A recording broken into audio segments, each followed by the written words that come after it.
Okay, so our next speaker is the New York Times. No, just kidding. But soon to be. But he wears awesome AirPods. Have you ever seen AirPods on YouTube? That's awesome. Okay, so known for his direct, no-nonsense approach to health and wellness, this board-certified physician is also an Amazon best-selling author and YouTube, I'm gonna go ahead and say it, sensation. With over 300,000 subscribers, he is set to release his second edition of his best-selling book, Lies My Doctors Told Me, in just 2 days, right? It's available on Amazon. He is also in the process of writing his second book called Common Sense Keto for Type 2 Diabetes, continuing his mission to bring an end to the obesity and type 2 diabetes epidemics, along with bringing awareness to such issues as thyroid health and hormone optimization. Like I said, I don't think he has his AirPods on him right now, but let's give a round of applause for Dr. Ken Berry. Thanks. Thank you. You guys ruined my joke. I'm going to do it anyway. Hey guys, how's it going? What's that? Good. No, it's me. Yeah, I don't have them in today. That's the joke. Sorry. Okay. All right. So what we're about to discuss, I think, is very, very important, because there are some people who think that you don't need a doctor. And if you're young and healthy, metabolically resilient, you may not need a doctor right now. But I think it's good to have a doctor who you should consider your learned health partner. Does anybody agree with that? You should have a doc in reserve. You don't have to go see that doctor every 10 minutes, but if you have a problem, you need to have somebody you trust who you can go see, who's not going to say, keto? Oh no, you got to stop that. That's dumb. Of course. But you need somebody who went to medical school and who did a residency, who can help you, because you may know a lot about your body and you may know a lot about nutrition, more than most doctors. You probably do. But you need that learned health partner in reserve. You don't need a doctor daddy. You don't need a medical boss, but you need a learned health partner. And that's my opinion. Some people would disagree, but I think you need that. And so what I'm going to do today is talk to you about what might currently be wrong with your doctor. And what you can do about that, what you should do about that, because in the end, it's not your fault what's happened to modern medicine, but it is your problem. You understand the difference? It's not your fault. It's not your fault that you're meeting a drunk driver on the highway, but it is your problem. And so many doctors are much like a drunk driver on the highway. It's not your fault, but it is your problem, and you have to watch out for this.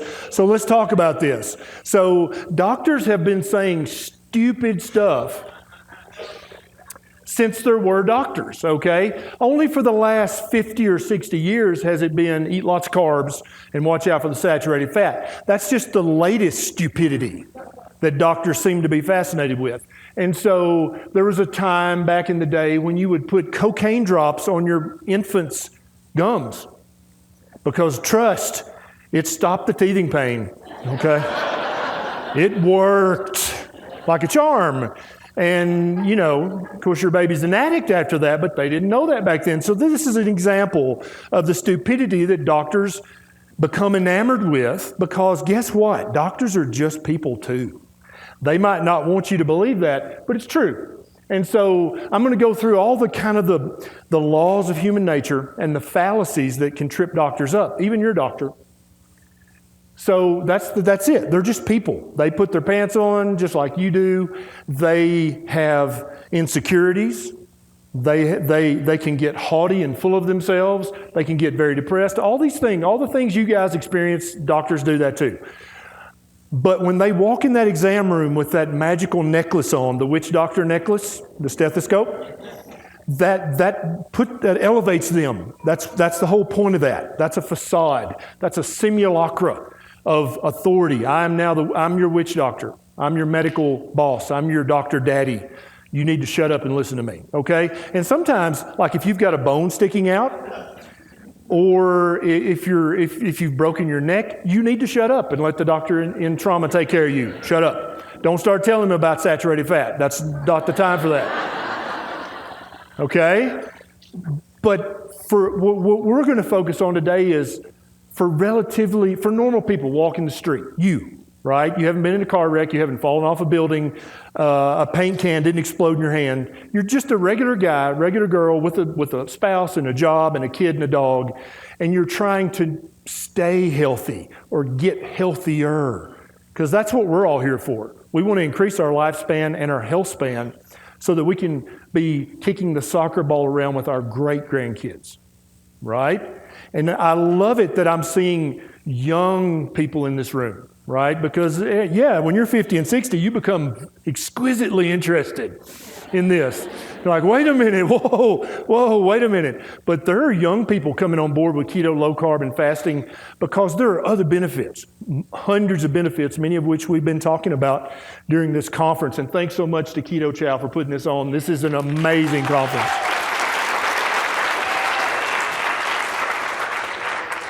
Am I bothering you walking around? I don't care. So the laws of human nature that apply to you, they also apply to your doctor and your nurse practitioner and your PA and your nutritionist. It also applies to all those guys trying to give you advice. So the first law of human nature is the law of the instrument. Has anybody ever heard of this? Some of you have. So if you're a carpenter and you have a hammer, every problem you encounter, what are you going to use to fix that problem? Your hammer. That's right. That's your instrument. If you're a crack addict, what are you going to use to fix every problem? Your pipe. That's what you're going to use, right? And so it depends on the doctor. If he's a primary care doctor, then his hammer is a prescription pad. That's what he's going to use. That's his tool. That's all he knows how to use. He's comfortable with that. And so when you start talking about supplements or you start talking about real salt, or you make that doctor very uncomfortable right off the bat because he's not comfortable with those tools. He doesn't know how to use those. He's comfortable with the prescription pad. The bariatric surgeon is very comfortable with the scalpel. And so if you're morbidly obese and you go to a family doctor, he's going to want to talk about phentermine. And he's going to want to talk about eat lots of whole grain and exercise more, right? If you go to the bariatric surgeon, he's going to want to talk about surgery because that's his tool. So I don't think there's a big conspiracy. I don't think these people are evil. They're just humans, and they follow the laws of human nature. And I think if you understand that, it makes it much easier for you to understand the motivation of your doctor to either say certain things or to not say other things. The next is the law of remuneration. Have you guys heard of the concept that if getting a paycheck depends on you believing a certain thing, you're highly likely to believe that thing, right? And so if you're a mechanic and your garage is partly paid for by a specific motor oil, what motor oil is going to be the best damn motor oil in the world?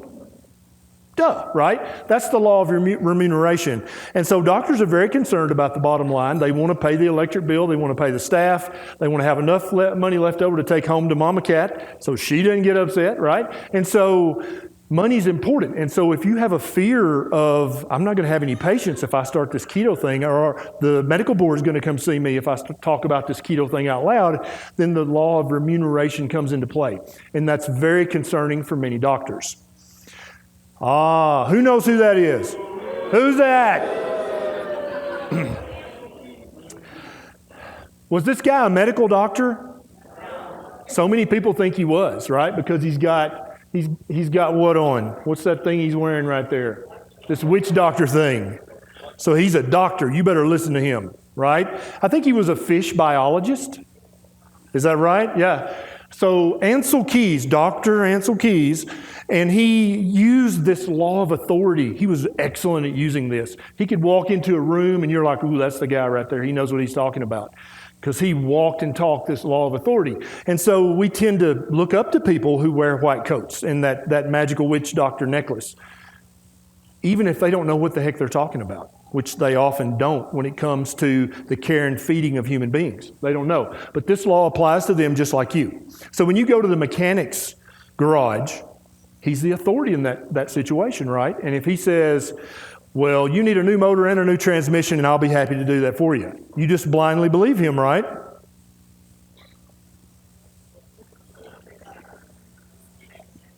Would you?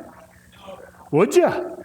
I doubt it. You'd probably go get a second opinion. And so I want you to understand, if the authority in a situation is a doctor or a nutritionist, and they tell you something, and you're like, I don't know about that. There is not a thing wrong with getting a second opinion or a third opinion, okay? Not a thing wrong with that. There's no law against it. If the doctor is offended by that, then that's a red flag. You need to go, insecurity much? The law of the shortcut. One of the reasons that human beings run the planet is because we are excellent at using shortcuts, right? We can find a way to shortcut anything. To get from here to there, there's a shortcut, right? I bet Chris is great at saying, there's actually a shortcut if you'll just, right? Yeah.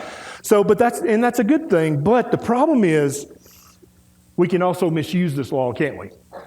And so doctors get lazy, they get in a rut, they get used to doing the same thing day in, day out, it pays the bills. So when you bring up an alternative therapy, it can make doctors and medical boards very uncomfortable because they're not able to use their shortcut then. The average doctor's shortcut is, here, let me write you a prescription. That's their shortcut, right? And they're done. But if you make them have a conversation and actually think in the exam room, that makes them very uncomfortable. I'm just going to tell you, it does, okay? Because back in 2003, 2004, I used to be one of those doctors, and if you came in with a bunch of crap that you'd printed off the internet,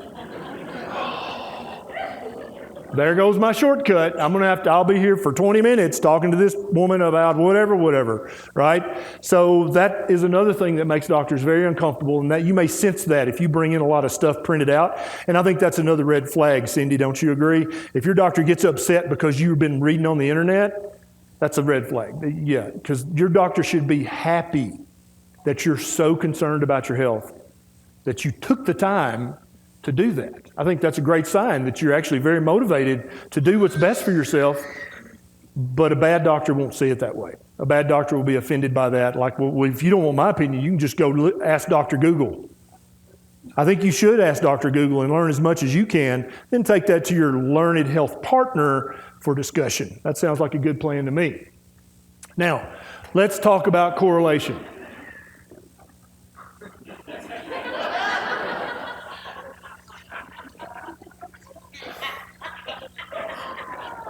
Does one imply the other?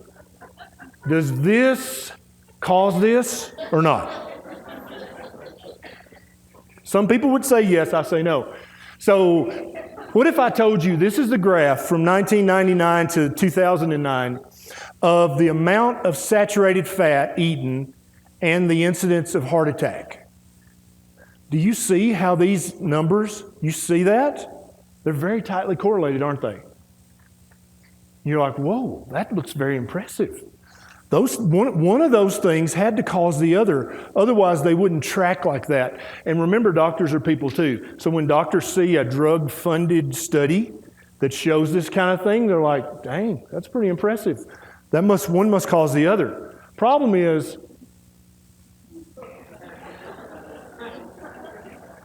you can have these correlations in nature and in medicine that have nothing to do with each other whatsoever. One has nothing to do with it. They're two random events. They just happen to coincidentally correlate. Okay? These things happen in medicine all the time as well, and I'm going to show you a few other examples.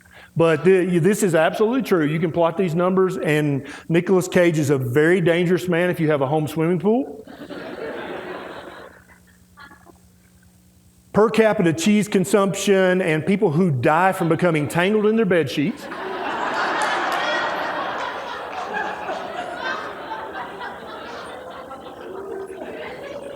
True story. So if you like cheese and big butts, I don't know, you're in trouble. Divorce rate in Maine and the consumption of margarine. It's a true correlation. Nina Teicholz talks about this. So if you live in Maine, you should eat a lot of margarine if you want to keep your marriage intact.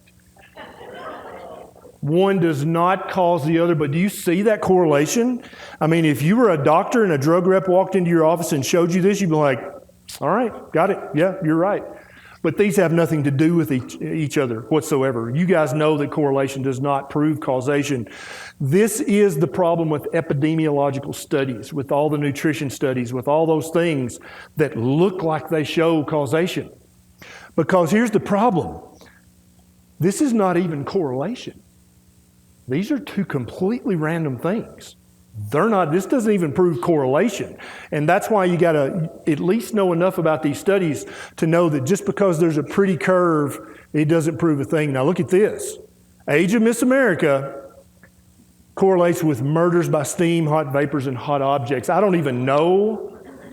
I can't even imagine. I know there was one king in Europe that was killed with a hot poker, but I'm not gonna get into that. But look how tightly, I mean, that correlates so tightly, but they're completely random events. So correlation does not prove causation, but doctors' eyes work just like your eyes. And when they see those two curves tracking, they're like, wow, look at that, boom. Vegan diet's where it's at, okay? Now, a big lie is much easier for human beings to believe than a little lie.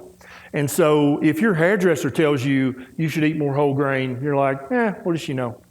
She just knows about bleach and color and stuff. But if you see it on the cover of Time and you hear it on NBC and Tom Brokaw and Dan Rather and whoever's talking about this, you're like, well, God, I mean, they wouldn't just make that up. It must be true. That's another law of human nature that we tend to believe big lies much sooner than small lies, even if it's still just a ridiculous lie. We'll believe it if it's on TV. TV makes it magic. It's got to be true.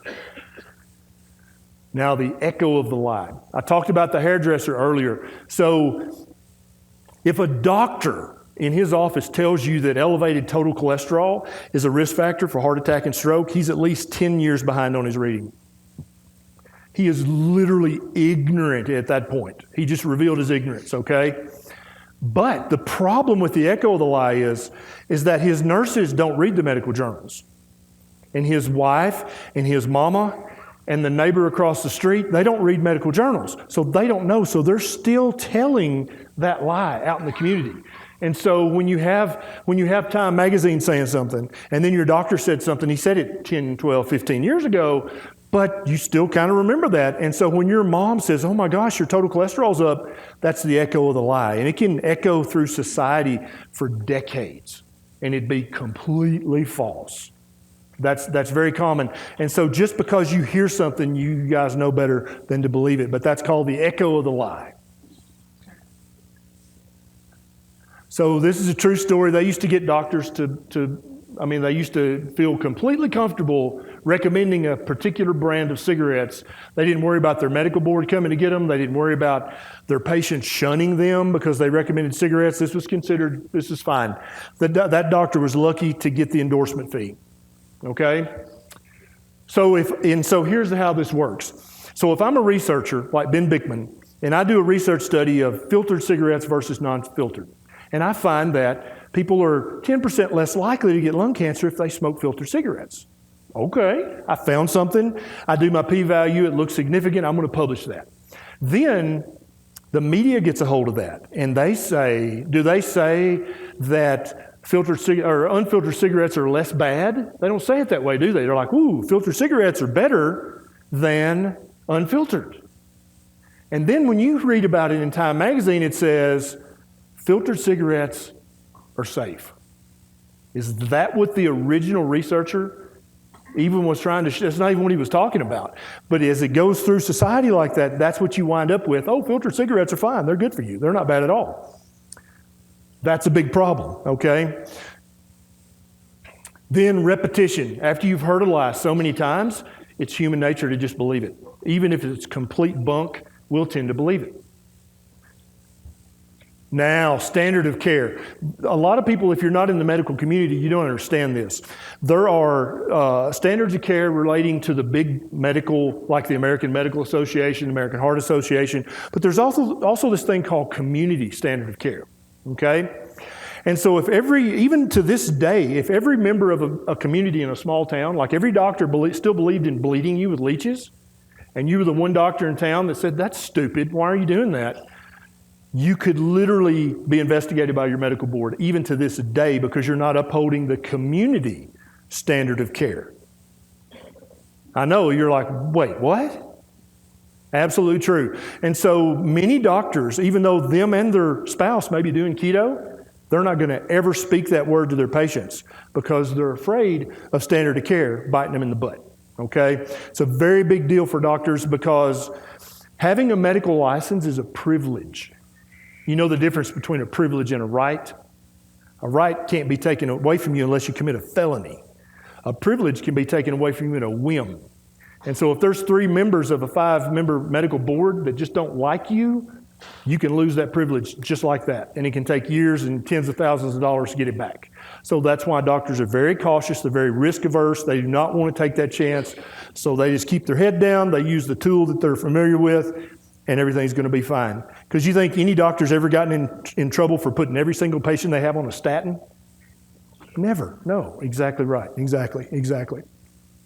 So there was a time in human history when this was considered the standard of care for infection prevention. Now, was this guy a kook, or was he one of the leading physicians in his community? Think about this. This is very important. He was one of the leaders in his medical community because back then it was hard to make a woodcut. It took hours and days to make one of these things. They weren't going to go just get some kook off the street and make a woodcut of him. This was probably the leading doctor in that city. And that's how he kept from getting the plague, was by wearing this space suit he thought was protecting him. Okay? That was standard of care for a long time. George Washington, what did he die from? Who knows?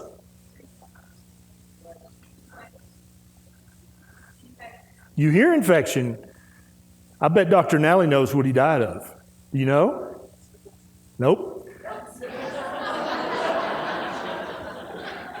I think that's very telling that that's what you decided to go with. George Washington bled to death. Wait, what? I thought he had a throat infection or pneumonia. How did he bleed to death? Does anybody know how he bled to death?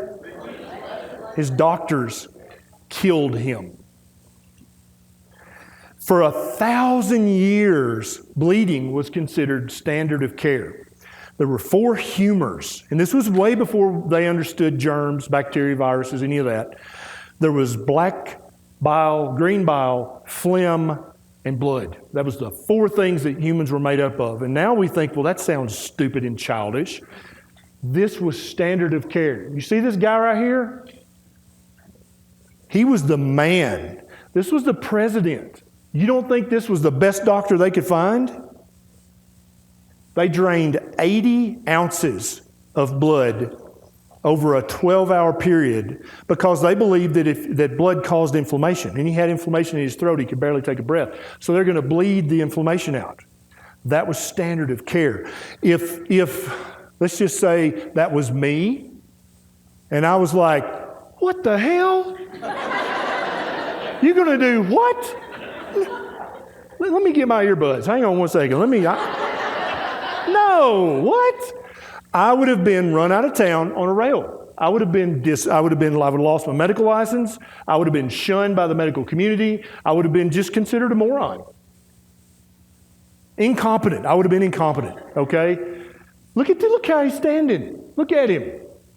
Napoleon, right? Because he was the best they had back then. And so what I want you to understand is there's nothing weird about these people. These people are the same people we are. So when you start talking about standard of care stuff today, the lipid hypothesis of heart disease is just this stupid. But the doctors spouting it are standing there like this. And me and Dr. Nally are over here like, what? Does that make sense? It's very easy. It's another law of human nature that in your present time, everything looks like the most modern, it looks like we got all the answers. But we're just as in the dark as these guys. Even today, we've got Dave Feldman and we got Bickman and we got all these guys, but all of us will readily agree there's so much about human physiology and cell and molecular biology that we still have no clue about. All the hormones and the interactions, but the average doctor seriously has no clue. But they're going to stand here like this. And so back to the law of authority, you're like, well, look at him. I mean, he looks like he knows what he's talking about. You got to be careful about this stuff. Our first president was bled to death by his own doctors. He may have still passed, we don't know, but he may have lived if they hadn't drained 80 ounces of blood. Who knows who this is? Semmelweis. Love this guy. He is my hero, okay? And so let me just quickly, you've probably mostly heard this story. Who else heard the story of Semmelweis? You know. No, not many. Okay, so let's talk about this for a second. I got time. So this guy, I mean, look at this guy. Does he look like a kook to you? Look at this bow tie. This guy's legit. Okay? He was a young obstetrician back in Vienna, I think. This was also well before germ theory. They had no idea about bacteria, viruses, spirochetes. They didn't know about any of that stuff. They had no idea why women got infected and died. Just didn't know. They had the four humors they still talked about, but nobody truly understood why you got an infection and either got better or died. They had no idea. So this guy was a young obstetrician. And now the way we judge in medicine what an authority you are and how much clout you have is by the length of your white coat. And so when you first go to med school, you've got a coat that's about this long. Looks like a barber coat, right? And then a resident, it hits about here. And then as you get older and older, it gets down here. And some of the doctors, sometimes they walk in a room and it looks like Princess Diana coming in with her train. That's the guy who's in charge. That's the smartest guy in the room. That's how you can tell in medicine. And so Semmelweis was very intelligent, but he had a very short coat. And back then, doctors were all considered gentlemen, okay? Which means that a gentleman's never dirty. Even if he just fell in the mud, you would never say, you're filthy, go wash up. You just wouldn't say that to a doctor because he's a gentleman. He said, you know what, I think there's a problem with something here, because what would happen, there were two hospitals. There was the midwife hospital where the poor women went to deliver. There was a rich hospital that had doctors where the wealthy women went to deliver. The problem is that the incidence of childbirth fever, where women actually died in childbirth, was like 10 times higher in the rich hospital versus the poor hospital. And he said, that's weird. You would think the doctors, would be better. So he started looking into this. And what happens was in the rich hospital with all the doctors would go and be teaching medical students in the morgue, and they'd be dissecting dead bodies. Back then, they didn't have formalin, so you could just imagine literally rotting corpses they're digging around in. They would go straight from there to labor and delivery.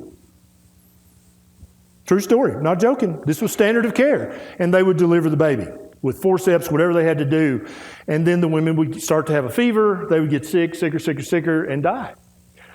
In the poor hospital, it was midwives. They didn't teach gross anatomy. They didn't go to the cadavers. They didn't go to the dead, rotting bodies. And so their hands were relatively clean. I'm sure they were still filthy by our standards, but they were cleaner than the doctors.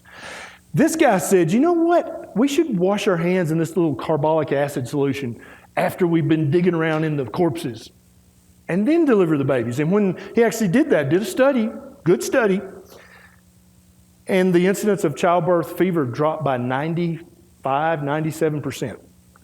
He's like, boom, I've discovered something important here. That's important, right? Big deal. Boom, home run. Look at this. He wrote it up meticulously. He published it. And the doctors, without exception, uniformly laughed at him. Okay? He was ostracized. He was distanced. He was run completely out of medicine for even implying that doctors could have dirty hands.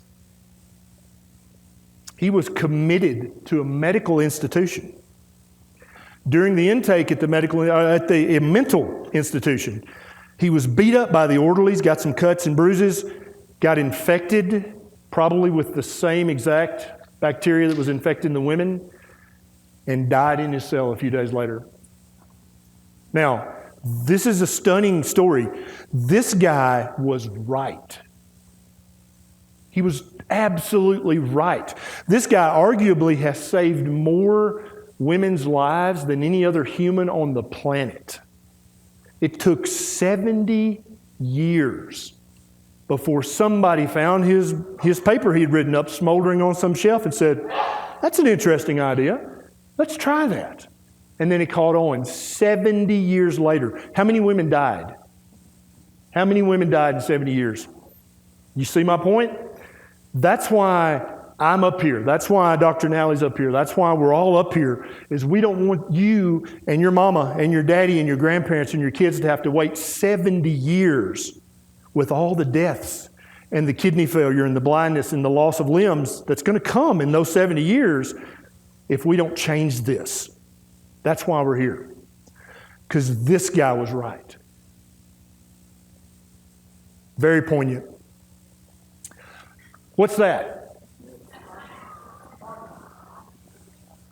So back in the 1920s and 30s, if you were a boy, 9, 10, 11, 12 years old, and you wouldn't sit still, and you were always running your mouth, and you were always getting into stuff, that would be my grandmother's definition of me. You would get this. This is a lobotomy. And there were several different methods, but this became the most popular method. It was basically an ice pick, and that's what they used to start with. But finally, they made this instrument specifically for this. They would go through the thin bone in your eye socket up into your frontal lobe and just sweep it like this in your brain. True story. Standard of care for decades. How many thousands of boys' personality was quieted permanently?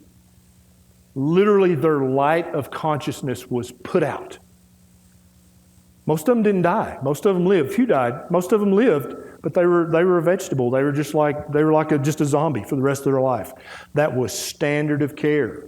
So when somebody says the word standard of care to you, I want you to think of this. That's what standard of care, blind. It's standard of care. Therefore, that's what we must do. This is what that kind of crap leads to. Remember Semmelweis. So what are we going to do about this? If we wait for the American Medical Association and the American Heart Association and the American Diabetes Association, if we wait for them to have a joint press conference on CNN, Fox, and MSNBC all at the same time and say, you know, all that saturated fat stuff that we've been talking about, sorry, we were wrong. How many years is it going to be before that happens? 70 years? How many years? When's that going to, is that ever going to happen? This change that we're all looking at and talking about and living has to happen because we've got grandparents whose lives depend on it. We've got children whose life and limb depend on this happening, what we're here today for. We can't leave it up to the guys at the top in their ivory towers because if you do that, you'll have to wait for all the gray-haired men to die before this can change. You'll have to wait 70 years. You'll have to wait for Semmelweis to die before the changes that we're talking about here today can happen. Unless, and now I'm talking to you, okay? Because I can exhaust myself making YouTube videos, but if you don't do your part, it'll be 70 years before this changes. What can you do? What are you going to do? How can you help your friends? How can you help your loved ones? How can you help your grandmother? Everybody. How many times have we been, Nisha, have people in the hall said, my dad, my son, my grandfather, right? That's what this is about. Them not having to wait 70 years. You're going to watch videos. Even if your friends laugh at you. Even if you say, oh God, it's that Barry guy again. Even if your husband's like, oh, Barry's on, I'm out. That's it. I can't take another Barry video. Right? Honor Cindy, I've heard blah, blah, blah, blah, right? You got to learn. It's up to you. It's not your fault. But it's your problem. That's exactly right. You're going to read articles, and if you don't understand a word in an article, you're not going to direct message me on Instagram and say, what's this word mean?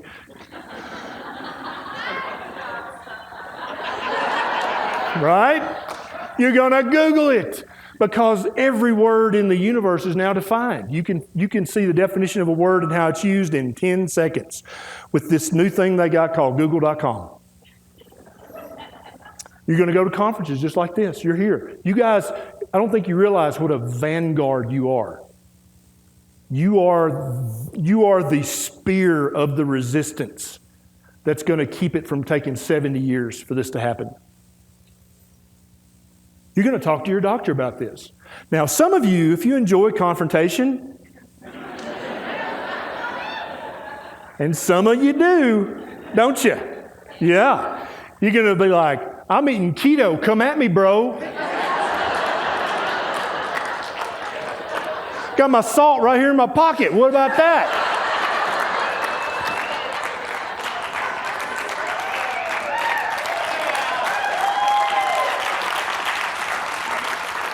Bacon? You want bacon? I got Ziploc right here. You're pulling it out like a revolver. I got my bacon. Come on, let's talk about it. Studies? Oh, hold on. Let me go to the car. I got my studies. Now, if that's your style, that's fine. That's totally fine, because some doctors need to hear that.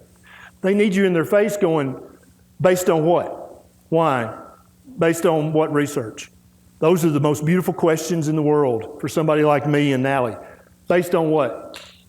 What research? Why? Just over and over. And because what you're going to do is you're going to reach the bottom very quickly with the average doctor. And he's going to be like, that's it, I can't talk to you. And then you know you've got a doc who does not want to think. He wants to use a shortcut, and that's all he wants to do. Carl Franklin, a good friend of mine, said, you either need to change your doctor or change your doctor. So if you can't change your doctor's mind and the way he thinks and the way he works, then you need to find another doctor. That's it. That's the end of it, okay? So you're going to lead. You're going to be a leader in your family. You're going to be a leader in your community. You may even wind up being a social influencer, like some people in this room who never imagined that they would look up and have 137,000 followers on Instagram. They're like, what? This is like Twilight Zone. I don't even understand what this is. So you're going to lead by example. You don't want to go out and be a keto police, keto Nazi. You don't want to be a keto preacher. Don't do that. You don't need to do that. Trust. This stuff works, okay? You don't have to push it. Only if you're selling the product do you have to push. If you're like Semmelweis and you know this works, I don't care if you believe me. It's fine. You don't have to do that. You can lead by quiet example. Because if somebody asks you, why are you doing that? They're not ready to hear. When they ask you, how did you do that? They're ready to hear. They're ready, okay? So stop making people say why, and just keep doing what you do and getting healthier and better and better and better. Make them ask, how? When they say that word, you've got them. They're ready. They're open. They're receptive. You're about to change a life. How cool is that? And you don't have to be a doctor to do that. There are people in this room who have helped hundreds of people who are not a doctor, not a nurse, not a dietitian. They're just a dude or a chick that just said, I'm sick of this. I'm going to fix me. And when you fix you, people become very interested in that. How'd you do that? They're ready to hear. Powdered butt syndrome. Who knows what that is? For everybody in here who has a mom or a dad or a grandparent, and you're like, look at me, I've lost 7,542 pounds. How do you not get this? You are suffering from a scientific condition known as powdered butt syndrome. If someone has ever changed and powdered your naked little ass, you could be a brain surgeon and a rocket scientist. They ain't going to listen to you. So there are many ninja level ways to go about this, right? Sometimes you have to talk to grandpa's friend, who then can talk to grandpa. Does that make sense? Sometimes you have to talk to dad's brother and then let him talk to dad. Because if you've got powdered butt syndrome, it's very, very hard for a parent I've got kids, very intelligent kids. And when they come to me and tell me something, my knee jerk, yeah, and I know about this. I know about this, and I still like, whatever. You're so cute when you're serious. Powdered butt syndrome. They could cure cancer, and I'd be like, you're so cute. When you're dedicated, like, this is so cute, right? That's powdered butt syndrome. So don't fight that, especially if you've got a parent or grandparent who has dementia. Don't try to force them. Don't try to make them. You're gonna have to go ninja. You're gonna have to go rogue. You're gonna have to figure out a way around the barrier. You can't push them. It's never gonna work. No matter how right you are, no matter how much like Semmelweis you are, you can't push them if you got powder butt syndrome.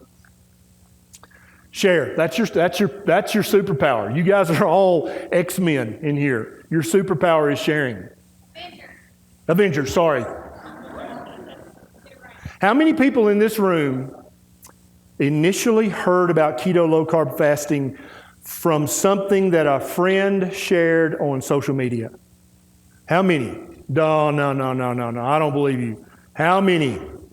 Come on. Yeah. Many of us. That's how we first heard. We were like, bacon? What? I mean, look at that. That's how we found out, is by sharing. Someone shared something on their Facebook, their Instagram. That's how this is going to spread like wildfire. If you try to tell everybody word of mouth, you won't live long enough to reach them all. But if you got an Instagram and a YouTube and a Twitter, depending on your personality style, you can change the life of thousands of people sitting at home in your boxer shorts if you're walking the walk. Don't be shy. Don't be a Nazi. Don't be a preacher, but also don't be shy. I've had people come to me at conferences like this and say, I used to have the worst obsessive compulsive you've ever seen in your life. I was institutionalized 3 times. Keto's changed my life. And I would say, what's your Instagram? I don't have one. What's your Facebook? I don't have one.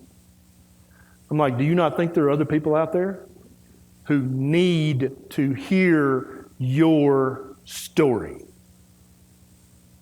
One woman said, I had psoriasis so bad, I wouldn't even leave the house. I would send my husband to the store for everything. I wouldn't leave the house. And I'm like, well, you look great. She's like, I know, it's gone. Like, I've got a patch right here. That's it. And as long as I eat right, it's just a patch. But if I start eating garbage, it all comes back. And I'm like, do you have pictures of you before? She's like, yeah, but I would never show those to anybody. I'm like, how many men and women do you think are at home right now and won't walk out the front door because you haven't yet done your job, which is to share your story and change lives? You don't have to, in this modern age with social media, you don't have to be a doctor. You don't have to be a dietitian. You don't have to be anybody. You just have to fix you and then share that with the world. The people who need to hear you will hear you. The people who need your story will find you. It's going to happen. Thank you.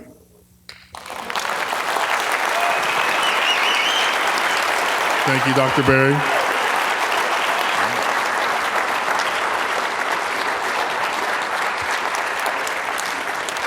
Speaking of Instagram, Keto Conduct with a K. Ding! No, come back at 3 o'clock for another giveaway. Thank you.